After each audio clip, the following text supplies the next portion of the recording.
몰랐는데 자세히 보니까 참 예쁘시네요. 네, 오래오래 살다 보니까 안 보이던 좋은 모습이 보인다. 참 오래오래 보니까 더 아름답다. 이렇게 찬양합니다. 예배를 시작하면서 많은 생각이 이렇게 떠올랐습니다. 필리핀에 갔던 생각들, 그리고 우리 여러 가지 장로님의 기도 속에서도 우리나라 형편이라든지 또 경제적 어려움들, 정치적인 어려움들, 산불나서 고생하는 사람들, 또 여기 예배 온 사람들 몇몇 보니까 지난주에 우리 관세, 미국에서 트럼프가 관세를 25% 때린다고 하니까 자동차 산업 부품하는 여기 우리 김경구 집사님, 우리 김경윤 집사님 생각이 났고, 또 우리 박문환 집사님의 자녀들 생각나기도 하고.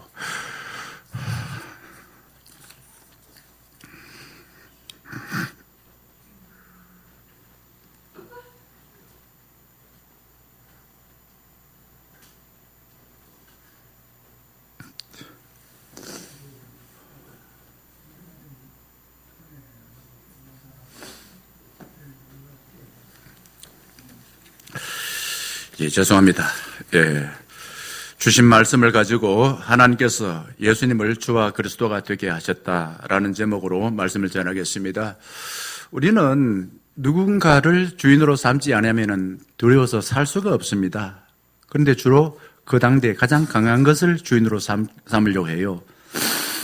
옛날에 부잣집에 보게 되자면은 이게 병풍이 있습니다. 그 병풍에는 십장생의 그림이 그려져 있습니다. 십장생은 가장 오래 사는 동물 10가지를 거기에다가 그림으로 그렸죠. 무속신앙이라는 게 뭔가? 무속신앙은 강한 자연에게 신비한 능력을 부여하여서 내가 거기에 빌면은 그 강한 것이 나한테 들어온다라는 것이 무속신앙입니다.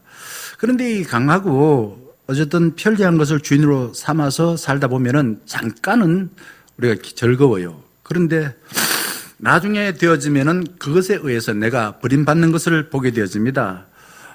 좀 꽤 된 이야기입니다만은 친구 목사가 이런 이야기예요. 내 사촌 형님이 있는데 옛날에 고속도로에 순찰 대원이었다. 그런데 집에 오기만 하면은 주머니에 있는 돈을 다 꺼내놓고 온 식구들이 함께 세면서 즐거워했는데, 형님은 돈을 너무너무 중요하게 여기다 보니까 결국 돈에 의해서 자기 부인만 아니라 남의 여인까지도 사랑하는 외도를 하게 되어서 결국 이혼하고 마지막 죽을 때는 아주 비참하게 죽었다. 그런 이야기를 하더라고요. 그러면서 무엇을 주인으로 삼으면은 우리를 올가매는 것에서 해방되어서 참 기쁠까 하는 생각합니다. 누구를 믿어야, 누구를 주님으로 모시고, 누가 그리스도, 우리와 하나님과 중보자 역할을 하는 그분을 믿어야 내가 진짜 영원히 기뻐하며 살 수 있을까 하는 거예요. 우리나라 기독교가 처음 들어왔을 때는 유교 사회에서 여성들은 사실은 이름이 없어요. 여성이라는 존재 자체가 가치가 없는 그런 존재였습니다. 그래서 주로 자기가 결혼하기 전에 있었던 그 친정의 마을 이름을 따서 태코라고 붙였습니다. 예를 들면 대연동에 살았으면 대연댁 이렇게 불렀죠. 그리고 여성들은 태어나서부터 죽기까지 세 남자를 주인으로 모시고 살아야만 했습니다. 첫 번째는 태어나서 아버지, 그 다음에 결혼해서는 남편 죽고 나서는 자기 아들, 이걸 주인으로 모시고 살았던 것이 여성들의 운명이었습니다. 그런데 교회에 와서 보니까 여자라고 해서 무시하지 않고 이름을 불러줬어요. 거기다가 직분까지 줬습니다. 그러니 여성들이 얼마나 좋았겠어요. 그러니 교회는 여성들이 많이 나올 수밖에 없었다라는 겁니다. 교회라는 곳은 삼위 하나님이 우리의 주인 되어주시고 우리 모두는 다 하나님의 자녀로서 공평하게 서로 존중하면서 사랑하며 지내는 것이 우리 교회의 진정한 모습이 되어야 된다라는 것을 저는 우리 교회 역사를 통해서 찾게 되어집니다. 세상의 왕이나 세상의 성공을 퀴리오서 주님으로 인정하지 아니하고 예수님을 우리의 주님으로 모시고 그분의 통치, 왕으로서 통치를 받고, 그리고 이제 그리스도라는 것은 하나님의 기름 부음 받은 중보자라는 겁니다.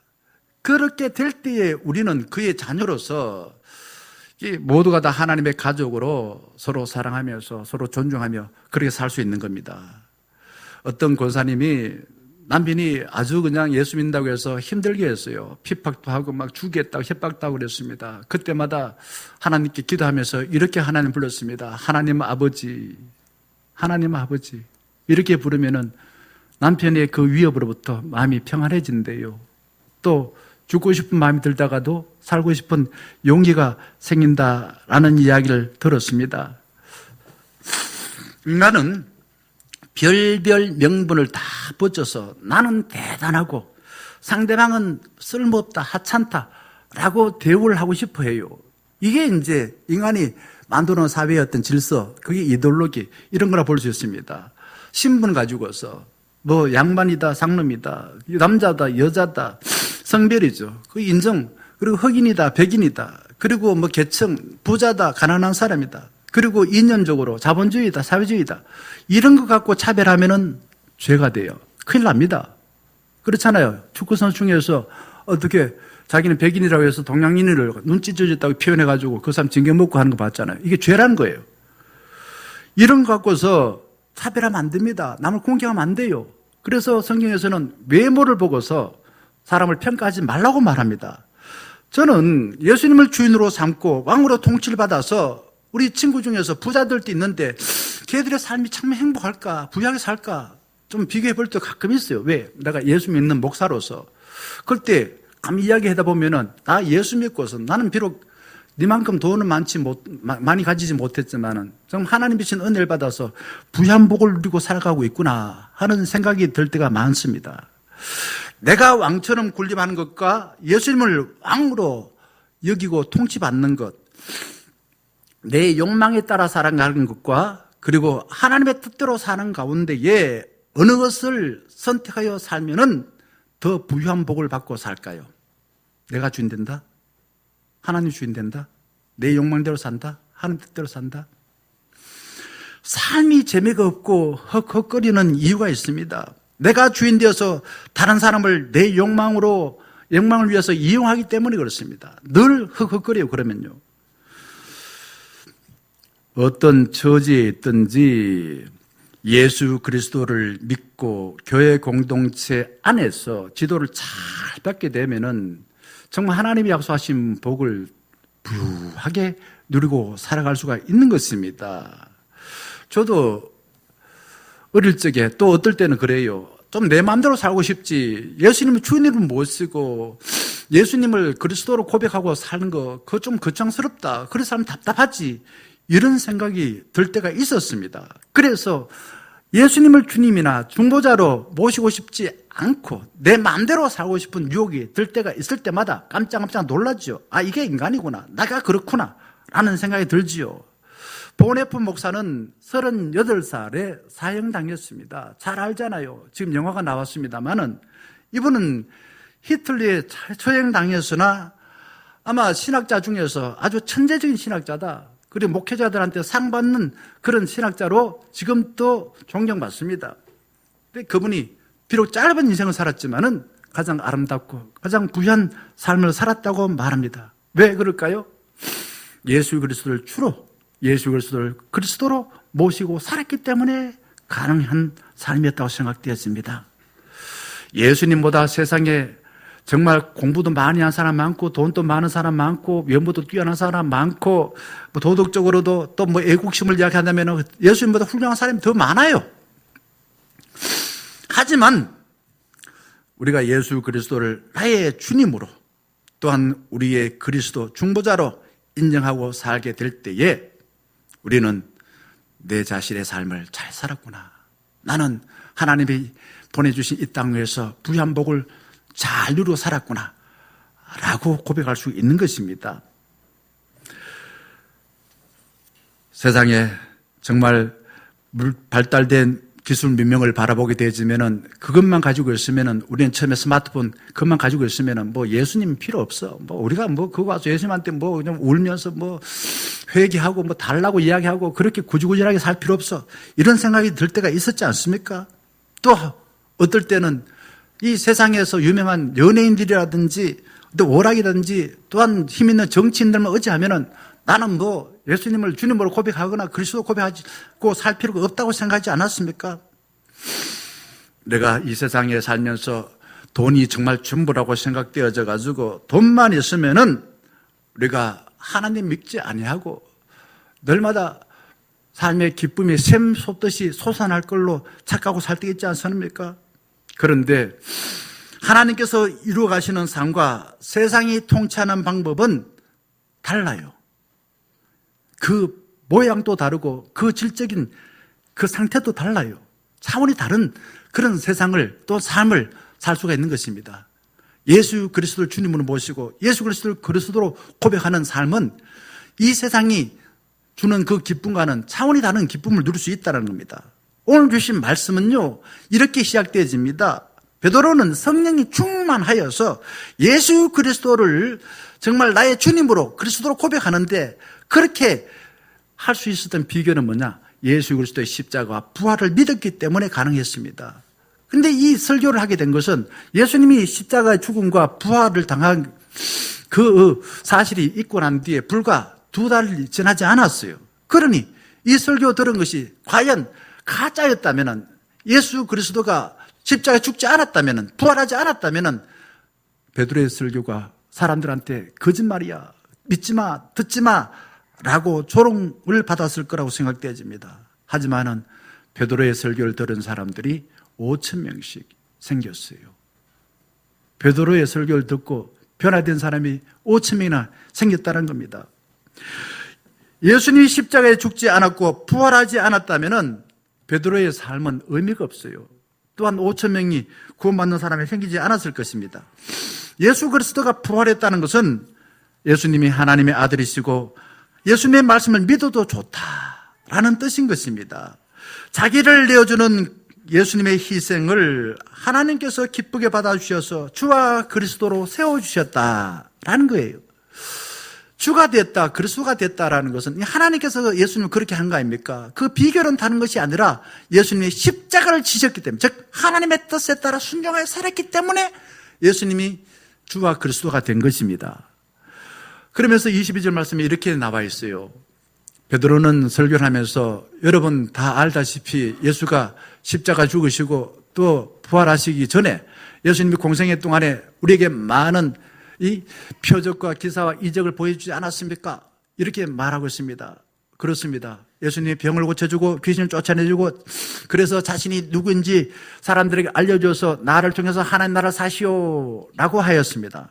그런데 당시 사람들은 병들고 귀신 들린 것을 그냥 단지 죄인이라고 취급하고 사람들 관계를 단지 지켜서 소외시켜버렸어요. 난 너 다가오지 마. 너 나쁜 놈이야.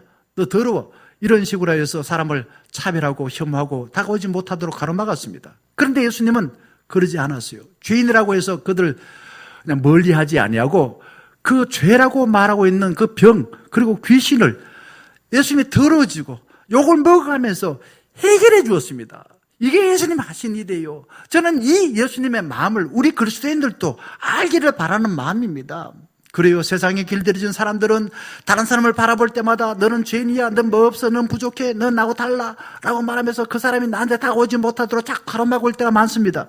하지만은 예수님은 율법으로 더럽다고 취급받았던 그 당시의 죄인들, 병자들의 죄를 용서해 주셨습니다. 예수님은 가전병문으로 움츠러들었던 사람들에게 그리스도의 사랑을 온몸으로 보여주셨습니다.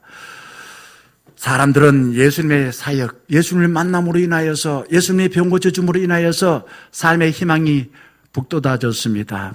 예수님이 우리의 구주가 되어주고 예수님이 우리의 주님이 되어준다면 우리 또한 다른 사람들의 그 문제를 해결해주고 또 그 사람들의 삶에 희망을 줄 수 있구나 라는 것이 예수님 하신 일을 통해서 우리가 깨닫게 되는 것이에요. 그런데 말입니다. 우리는 예수를 믿지 않냐고 자기 욕망을 믿으면서 마치 예수 믿는 사람처럼 착각하고 살 때가 무척 많습니다. 저도 그럴 때가 있었는 것 같아요. 베드로는 로마 제국에 의해서 십자가에 죽은 예수님을 하나님의 구원의 섭리라고 말했습니다. 예수 왜 죽었나? 예수 그냥 그러지요. 전생에 죄가 많아 죽었다? 그렇게 이야기하는 사람들, 불교인들이 있다고 이야기하죠. 예수 왜 죽었나? 예수가 좀 까불다가 죽었어. 이렇게 많은 사람 정신들도 있다 이거죠. 그런데 베드로는 그렇게 말하잖아요. 하나님의 구원의 뜻 이루기 위하여 십자가를 지셔서 우리가 그 십자가를 믿음으로 내가 죄를 용서받게 되었네. 이렇게 고백한다는 겁니다. 그래서 베드로는 이 십자가를 그냥 죄인들이 죽는 십자가로만 생각하지 않고 아주 심각하게 그걸 생각했습니다. 그래서 악이 얼마나 심각한가 하는 것을 먼저 말하고 있습니다.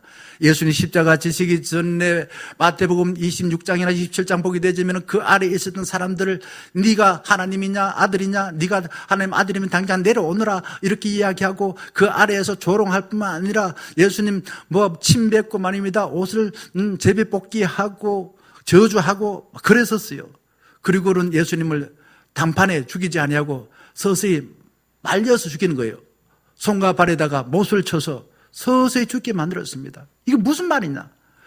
인간이 얼마나 악한가 하는 것을 예수님의 십자가 죽는 그 모습을 보면서 우리는 알게 되는 겁니다. 그리고 또한 하나님은 우리를 얼마나 사랑하시고 그 그리스도의 사랑이 얼마나 숭고한가 하는 것을 십자가 달리신 예수님을 통해서 우리가 알 수 있습니다. 예수님은 자신을 조롱하는 그 옆에 달린 강도를 향해서 주님, 저가 자기의 죄를 모릅니다. 그 사람의 죄를 용서하여 주옵소서. 예수님은 자기를 조롱하는 사람에게까지도 그 사람을 사랑하여서 용서해 달라고 하나님께 기도하였습니다. 이게 바로 그리스도의 사랑이에요. 우리의 죄와 그리스도의 사랑이 이렇게 차이가 나지 않습니까? 십자가는 죄인의 비참한 모습과 죽어가면서까지 죄인을 용서하는 예수 그리스도의 숭고한 모습이 교차하는 곳입니다. 그래서 23절 말씀에 베드로는 이렇게 말합니다. 하나님께서 정하신 뜻과 미리 정하신 대로 내어준 바 되었거늘 내가 법 없는 자들의 손을 빌려 못 박아 죽였으니 이렇게 말합니다. 왜 로마 사람들이 법이 없다고 말합니까? 로마는 법이 발달됐어요. 라틴어는요, 법이 발달될 수 있는 그러한 언어로 사용되었습니다. 로마인들 덕분에 지금 우리 이 민주사회의 법이 탄탄하게 그렇게 만들어졌다 이야기합니다. 그런데 베드로는 로마 사람을 보고서 법이 없대요. 이유가 뭘까요? 인간의 이성에 의해서 즉 만들어 놓은 법은 안다는 거죠. 그러나 하나님의 구원의 뜻을 알지 못한다. 하나님의 섭리를 알지 못한다 이 말입니다. 이성이 발달되어서 책을 잘 이해하지만은 이 세상이 어떻게 하나님께서 운영하고 계시는지 그 영적인 그 법칙을 잘 모른다. 이런 이야기인 것입니다. 예수 그리스도를 주와 그리스도를 믿게 되지면은 나도 배고프지만은 내보다 더 배고픈 사람이 있으면은 내가 가진 작은 것이라도 좀 내가 좀 덜 먹고 나누는 그 하나님 마음을 가지고 살 수밖에 없는 것입니다. 믿음이 좋은 사람이 그렇다는 거죠. 믿음이 좋은 사람들은 나만 살려고 하지 아니하고 나도 살지만은 내보다 더 어려운 사람을 위해서 기꺼이 그리스도의 사랑으로서 나눌 수 있는 사람이 믿음이 좋은 사람이다 라는 겁니다. 당시 지도자들은 없는 말을 꾸며서 위협하고 선동하여서 자신이 세상의 주인 되려고 하였습니다. 내 말 안 들으면 나 다 죽어. 그래서 말 안 듣는 사람 십자가 못 박아버려요. 봤지? 저 높이 달린 십자가 다 내 말 안 듣다 죽었어. 그래 내 말 들어야 돼. 이런 식으로 당시 지도자들은 백성들을 위협하여서 백성들의 안전과 생명을 풍성하게 만들지 않고 백성들이 가지고 있는 것을 뺏어버렸습니다. 예수님은 반대였습니다. 사랑의 왕으로서 사람들의 마음에 깊숙이 파고 들어와서 그의 필요한 것을 채워주기 위하여 자기가 가지고 있는 것을 기꺼이 내어주었습니다. 자기 목숨까지도 십자가에서 내어주면서 우리를 살려주었습니다. 그게 예수 그리스도의 사랑이에요. 하나님의 마음이 십자가 속에서 우리에게 보여주는 것입니다. 세상의 논리를 볼 때는 이 십자가는요, 죄인들이 죽는 거예요. 그런데 고린도전서 1장 17절 18절 그것은 하나님의 지혜와 하나님의 능력으로 죄인들을 하나님이 죽으셔서 죄인을 위해서 하나님이 죽으셔서 죄인을 용서하신 것이 십자가다. 이렇게 십자가를 말하고 있습니다. 완전히 다르게 보고 있다. 사람들이 말하는 십자가하고 하나님이 보시는 십자가는 완전히 차원이 달라요. 세상은 교묘하게 착한 척하여 대중을 속여가지고 지가 주인으로 하여 대중들을 자기 노예로 부려먹습니다. 그러나 우리 하나님은 다릅니다. 예수님을 통해서 자신을 내어주는 바보 같은 십자가로 우리를 주인으로 세워주시는 것이 하나님이십니다. 알버트 슈바이처는 이런 말을 했습니다. 예수님은 역사의 수레바퀴를 반대로 굴렸다. 역사의 수레바퀴에 자신의 몸을 던지고 그 수레바퀴가 자신의 몸을 쓰러뜨려서 악을 죽였다. 드디어 역사는 예수님의 뜻대로 이전과 반대 방향을 향해서 굴러가기 시작했다. 십자가를 통해서 인간의 역사, 즉 남을 죽여서 자기 살겠다는 그 역사는 멈춰지고 이제 하나님의 역사, 자기를 내어주고 다른 사람을 살리는 하나님의 뜻이 역사를 통해서 일어났다라는 것입니다. 거짓의 대왕 사탄은 예수님에 대해 가장 거짓말하고서 고소하고 그리고 배신하고 불의에 심판하여 십자가에 매달았습니다. 예수님은 온몸이 찢기는 고통을 당하며 피 흘려 죽으셨습니다. 하나님 십자가에서 자신을 내어준 예수님을 통해서 악을 심판하셨습니다. 그래서 로마서 8장 1절에 예수 안에 있는 자에게는 결코 정죄함이 없다라고 말씀하셨습니다. 여러분 이 말씀 믿습니까? 예수 안에 있으면은 누가 네가 죄인이다, 넌 죽어야 돼, 너 쓸모없어, 너는 살 필요 없어 라는 말이 의미가 없다 이거죠. 왜? 그리스도의 사랑이 얼마나 큰가, 얼마나 견고한가, 얼마나 깊은가 알기 때문에 이런 말을 하는 겁니다. 오늘 봉독한 말씀에 24절에서 32절에 거기에 베드로는 예수님의 그 십자가의 사랑을 통하여서 우리가 사망의 고통에서 다시 살아난 위대한 역사가 나타났다라는 것을 말하고 있습니다. 그러면서 25절에는 자기 이야기 하지 않아요. 이미 하면은 구약성경 10편, 16편 8절 이하에 나와 있는 그 하나님의 그 그리스도와 주님 되신 이야기를 쭉 설명하고 있습니다. 그렇습니다. 그러면서 십자가로 끝나는 것이 아니라 하나님 보좌 우편에 앉혀 있는 사건을 부활로 설명하고 있어요. 부활이라는 게 뭔가? 결국 악한 인간의 세상이 끝나고 진정한 하나님이 우리 왕이 되셔서 부임하는 날이 부활인 것입니다. 부활이라는 것은 거짓 세상 종말을 구하고 이제 참 세상 하나님의 역사가 펼쳐지는 것인 것입니다. 예수님은 부활의 첫 열매가 되어서 부활을 믿는 모든 사람들도 역시 예수님처럼 부활하게 된다라고 말씀하셨습니다. 그러니 부활이라는 것은 하나님으로부터 모든 사람들이 정말 이제는 생명의 주인이 하나님이라는 것을 고백하고 그래서 우리도 생명의 주인 되어서 살 수 있는 그런 날이 된다는 것을 부활을 통해서 보여주는 거예요.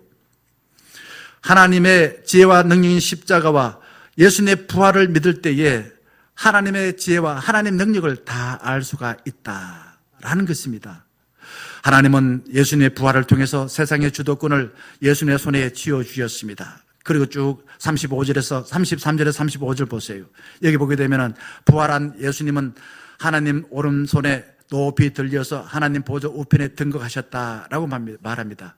성경에 보게 되면 하나님 보좌 우편, 오른손, 오른쪽을 많이 이야기합니다. 어떤 사람은 이걸 두고서 하나님도 우파다 이런 이야기하는 사람인데 그거는 너무 함부로 간 겁니다. 문자죠. 그렇게 해석하면 안 되고 그것이 갖고 있는 의미가 뭔가? 하나님은 정의의 하나님이다 이거죠. 오른손이다라는 말은 예수님이 하나님의 뜻에 따라 자신을 십자가에 던질 때 하나님께서 옳다고 인정하시고 우리 또한 옳다고 오른편에 앉혀주신다라는 것이 이 지금 33절에서 35절의 말씀의 내용인 것입니다. 그것을 로마서 8장 34절에서 이야기하고 있습니다. 사도 바울은 십자가에서 죽었다가 부활하신 예수님이 하나님 보좌 우편에서 우리를 위해 기도해 주시기 때문에 그 누구도 우리에게 죄 있다고 함부로 업신여길 수 없다라고 단호하게 말합니다. 2차 대전 때에 한 교회에 있었던 예수님의 상에 총알을 맞고 총알에 맞아서 아마 이제 예수님의 오른팔 왼팔이 다 날아가 버렸어요. 그래서 전쟁 끝나고 난 뒤에 교인들이 모여서 예수님이 사라진 이 팔을 복구할 건가 말 건가 회의를 하게 되었습니다. 결론이 어떻게 났냐? 복구하지 말자 했습니다. 복구하지 말고 우리가 예수님의 오른팔과 왼팔이 되어서 살자라고 결론을 내렸다고 말합니다. 왕이신 하나님께서 예수님에게 하늘과 땅의 모든 권세를 주어서 대신 통치하도록 허용해 주셨습니다. 그리고 예수님은 하나님 보좌 우편에서 지금 또 온 우주를 살피고 우리가 살아가는데 필요한 것을 내려주시고 또한 위해서 기도해 주시고 주관하고 계신다라는 겁니다. 악이 완전히 소멸될 때까지 일거수일투족을 살펴서 완전하게 다스려서 하나님께서 원하시는 대로 이루어가시는 것이 하나님 보좌 우편에 계신 예수님의 할 일인 것입니다. 베드로는 우리도 예수님을 주인으로 인정하고 왕으로 통치받을 때에 이 땅 위에서 하나님 나라를 살 수 있다라고 당시 모여든 백성들에게 설교를 했습니다. 예수님을 주인으로 인정하고 왕으로 통치받을 때 26절 내 마음이 기뻐하였고 내 혀도 즐거워하였으며 육체도 희망에 거하니 이렇게 말합니다. 여러분 여기에서 즐거움과 기쁨이라는 것을 나눠서 생각해 보자. 즐거움이라는 것은 어디에 생기는가? 소유에서 생기는 겁니다. 우리는 어떤 것을 소유하고 내가 기대한 것이 이루어지게 되면 즐겁다 이거죠. 즐겁다. 그런데 이 즐거움 오래 못 가요. 훅 불어버리면 날아가요. 얼마 안에서 그게 사라져요. 당연한 걸 생각합니다. 그런데 기쁨이라는 것은 그런 소유에 생기는 것이 아니라 관계에 생깁니다. 하나님과 관계, 그게 믿음인 것입니다. 그래서 주 예수 내 마음에 들어와 계시니 변하여 새 사람 되고 이겁니다. 즉 예수 그리스도를 구주로 고백하고 내가 죽고 내 속에 예수가 살아 움직이실 때 나는 구원받은 그 기쁨, 하나님이 나의 주인 되는 기쁨, 이런 기쁨이 자꾸 샘솟듯이 솟아난다라는 것입니다. 지난주에 우리 황 목사님 설교하실 때 누가복음 15장에 둘째 아들 이야기하지 않았습니까? 둘째 아들은 뭘 가지고 기쁨 누리려 하셨습니까? 아버지와 관계가 아니에요. 아버지의 소유입니다. 아버지 재산, 아버지 살아계시는데 달라고, 미리 달라고, 유산 달라고 배은망덕한 짓을 하지 않았습니까? 그리고 아버지와 가능한 멀리 갔더니 멀리 떠났어요. 아버지 안 보는데 가서 어떻게 살았습니까? 허랑방탕에 살았어요. 그 결과 소유로 인한 기쁨은 얼마 가지 못해서 비참한 짐승이 되었어요. 그래서 돼지가 사는 그 돼지 우리에서 돼지가 먹는 쥐염 열매도 주인 눈치 보면서 먹었다 이 말입니다. 그만큼 소유로 인한 기쁨은 오래 가지 못하고 결국 비참한 신세가 되어버렸다라는 겁니다. 그때에 알아차리고 어떻게 했다고요? 다시 일어나서 아버지 집으로 돌아가겠다라는 마음이 생긴 거예요. 그게 믿음인 것입니다. 믿음이에요. 그럴 때 아버지는 어떻게 했습니까? 정말 인간의 생각으로 있을 수 없는 일을 하셨습니다. 아들이 저기 멀리서 올 때에 아버지는 자기 아들인 줄 알았어. 무슨 과거에 급제한 게 아니잖아요. 거지가 왔습니다. 자기 마음에 대봇을 바꿔서 유산을 빼앗아서 그냥 멀리 갔다가 돌아왔던 그 아들은 하루가 멀다고 늘 기다렸다가 그를 맞이하여서는요, 을을 안습니다. 입을 맞춥니다. 아유, 더러워. 입을 맞춥니다. 그리고 새 옷을 입혀줍니다. 새 신발 신겨줍니다. 가라지를 끼워줍니다. 그리고 뭐 합니까? 살찐 소를 잡아줍니다. 거기만 끝나는 게 아니에요. 뭐가 잘났다고, 뭐가 좋은 일이라고 동네 사람을 불러가지고 잔치까지 했습니다. 이게 아버지 마음이에요. 예수 그리스도를 주와 그리스도가 된다는 것은 우리 또한 아버지 마음을 가지고 살겠다는 거예요. 그런데 둘째 아들은 달랐어요. 아버지하고 함께 있었습니다. 그런데 아버지와 함께 있다는 믿음을 가지고 산 게 아니라 당연하게 생각했어요. 그러니까 어떻게 했습니까? 자기 동생이 죽었다가 다시 살아났는데 기뻐하지 않아요.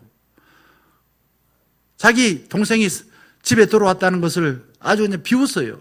그리고 그 동생을 위해서 잔치를 베풀어준 아버지에게 원망해요. 원망합니다. 이게 큰아들이에요. 도덕적으로 보면 훌륭하지요. 믿음이 좋은 것 같죠. 그러나 아버지와 관계가 좋고 아버지의 은혜를 받고 사는 게 아니라 자기 덕분에 자기가 가지고 있는 어떤 그런 위치에 의해서 자기는 산다 생각했기 때문에 오히려 아버지 원망하고 죽었다 살아난 그 아들을 인하여서 기뻐하지 못하는 그런 모습을 보게 되어집니다. 내 욕망을 예수 그리스도 안에서 장사 지내고 예수님이 내 안에 계실 때는 늘 내 속에 생수의 강물이 흘러 넘치듯이 기쁨이 샘솟는다라고 요한복음에서 말하고 있습니다. 우리의 근원이신 하나님이 내 안에 계실 때에 내가 어떤 처지에 있든지 내 기분이 어떠하든지 관계없이 늘 기뻐할 수 있다라는 겁니다. 빌립보서를 읽어보세요. 거기 보게 되면은 빌립보서는 이 사도 바울이 감옥에 갇혔어요. 그런데 불구하고 사람들에게 이렇게 말합니다. 기뻐하세요. 주 안에서 기뻐하세요. 자기는 감옥 안에 갇혀 있는데 뭐가 기쁩니까? 뭐가 좋아요? 그런데 주 안에 있으니까 감옥이 문제가 안 돼요. 기쁨이 넘쳐. 이곳에서도 내가 복음을 전할 수 있으니 나는 기쁩니다. 그러니 나를 보면서 당신들 실망하거나 슬퍼하지 마시고 기뻐하세요. 이렇게 말하였습니다. 환경이 문제가 된 게 아니에요. 예수님과 함께 하니까 그 환경을 뛰어넘어 주님이 주시는 그 지혜와 능력으로 감옥을 뛰어넘어서 세상을 바라보면서 복음을 전해야 되겠다라는 희망을 갖고 그곳에서도 복음을 전하는 기뻐하는 사람이 되었다라는 겁니다. 들었습니다. 우리는 시편에 이 하나님이 나의 요새시요 나의 방패시요 나의 반석이다 라고 말했습니다. 이게 뭔가요? 내가 좋은 조건이 있어서 그런 게 아닙니다. 내 기분이 좋아서가 아니에요. 내가 원하는 것이 다 이루어서 아니에요. 하나님이 내 안에 계시니까 나는 삶에 희망이 있다라는 것입니다. 하나님의 뜻에 따라 한없이 낮아진 예수님, 하나님께서 그를 한없이 높여주셨습니다. 그 내용이 어딨냐? 바로 빌립보서 2장 6절에서 11절입니다. 그래서 이 말씀을 묵상하다 보면은 깊이와 높이는 서로는 단어가 따로 뜻이 다른 것 같지만은 의미상으로는 비례해요. 결국은 하나님의 뜻에 반대되는 삶을 살면서 저기 나락에 떨어져서 요나가 그랬어요. 떨어지고 시궁창에 떨어지고 그렇게 하다 보니 거기서 이제는 더 이상 나는 하나님 뜻을 저버려 살 수 없구나 회개합니다. 거기서 이제 밑바닥에서 위로 올라옵니다. 올라와서 이제 주님의 뜻에 순종하여 살아갑니다. 예수님이 그랬어요. 예수님은 하나님과 동등되십니다. 그러나 자기를 비워서 종의 형체를 입고 인간의 몸으로 이 땅에 오셨습니다. 그리고 사람들을 사랑하면서 자기를 다 내어주며 사랑했습니다. 자기 목숨을 십자가에 죽기까지 우리를 사랑하셨습니다. 하나님의 뜻에 따라 죄인처럼 낮아진 예수님을 하나님께서는 어떻게 해주셨습니까? 버려두지 않았어요. 그를 높여주셨습니다. 십자가 죽은 지 사흘 만에 다시 부활하여서 모든 사람들에게 높임 받은 삶으로 인정해 주셨다라는 것입니다. 예수님은 하나님으로 대우받기를 포기하고 비천하고 더러운 사람과 함께 올려서 필요한 것을 채워주시려고 가진 욕을 먹고 십자가 죽기까지 하셨던 그 예수님이셨는데, 하나님은 하나님의 뜻에 따랐던 그 예수님을 모든 신들 위에 가장 뛰어난 신으로 떡하니 앉아주셨다. 그리고 모든 사람이 예수님 앞에 나와서 무릎을 꿇고 경배하며 입으로 나의 주님이십니다. 예수님이 나의 주님이십니다. 예수님이 나의 그리스도이십니다. 라고 고백했습니다. 보네프 목사의 신대 공동체라는 그 책을 읽다 보면 이런 내용이 나와 있어요. 우리가 예수 그리스도로 거듭났으니 예수 그리스도를 통해서 세상을 볼 때 우리는 이 땅에서 하나님 나라를 살 수 있고 우리의 삶이 하나님이 우리의 면전에 있어 하나님 높여주시는 그런 삶을 살 수 있다라고 말하고 있습니다. 그게 고린도후서 5장 17절 바울의 고백입니다. 예수 안에 있으면 새로운 피조물이래요. 새로운 존재로 확 변화가 일어났다라는 것입니다. 누구든지 예수를 통해서 자아를 죽이면은 병들고 깨어진 하나님의 형상이 회복되어 어떤 상황에서도 하나님의 자녀로 살고 왜곡되고 혼란된 세상에서도 삶의 희망이 생기고 나의 삶을 통해서 새로운 세상을 만들어가는 그런 삶을 살 수가 있다는 겁니다. 하나님께서 구약성경에서 약속하신 성육신과 십자가 부활을 예수님을 통해서 예수님이 다 성취하셨습니다. 예수님을 주님으로 인정하고 왕으로 통치받게 되면 새 사람으로 회복되어지고 세상을 펼치는 삶을 살 수 있습니다. 이게 바로 베드로가 고백한 주는 그리스도시요 하나님의 아들이다라는 고백입니다. 그리고 오늘 봉독한 36절 말씀, 이런 말씀이 나와 있어요. 너희가 십자가에 못 박은 이 예수를 하나님이 주와 그리스도가 되게 하셨느니라 라는 고백인 것입니다. 당시 사회는요, 로마의 황제가 주예요. 황제가 귀려웠습니다. 그런데 예수를 주라고 이야기하면 죽을 수가 있어요. 그런데 예수님 주라고 고백했다. 목숨을 내어놓고 세상에서 그냥 핍박을 받고 로마 사람들한테 무시당하고 그렇게 불구덩이 속에 들어갈 수 있어도 예수님 나의 주님이야 라고 고백했다는 겁니다. 총칼을 주인 삼아 자기가 세상의 주인 되려고 했던 나폴레옹은 전쟁에서 실패하고 난 뒤에 그게 유배지에서 마지막 이렇게 말했습니다. 나는 많은 젊은 사람들을 이끌고 총으로 세상을 정복하려고 하다가 실패했어요. 하지만 예수님은 손에 총 하나 들지 아니하고 칼 하나 들지 아니하고 십자가 위에서 자신의 몸을 내어놓은 하나님의 뜻에 따라 자신을 온전히 바치는 그 사랑으로 모든 사람이 예수 그리스도 앞에 당신이 왕이요, 당신이 주인이요, 나는 당신이 시키는 대로 살겠소 라고 무릎을 꿇게 만들었습니다 라고 나폴레옹이 고백을 했습니다. 왕이신 예수님이 이 땅에 귀환할 때까지 성령님의 도움을 받아서 함께 손을 잡고 왜곡되고 훼손된 질서를 바르게 회복하시고 병든 피조물을 치유하는 역사에 참여하시면 참 좋겠습니다. 사랑하는 청년가족 여러분, 예수님을 나의 주님으로 인정하시고 왕으로 통치받아서 진정한 자유와 회복의 은혜를 누리시길 바라겠습니다. 내가 다 옳다는 독단을 버리시고 타인을 살리려고 내가 손해보는 십자가의 사랑을 주인으로 삼아서 하나님의 뜻을 펼쳐나가는 우리의 삶이 되기를 주의 이름으로 간절히 축원합니다. 함께 신앙 고백하겠습니다. 나는 전능하신 아버지 하나님, 천지의 창조주를 믿습니다.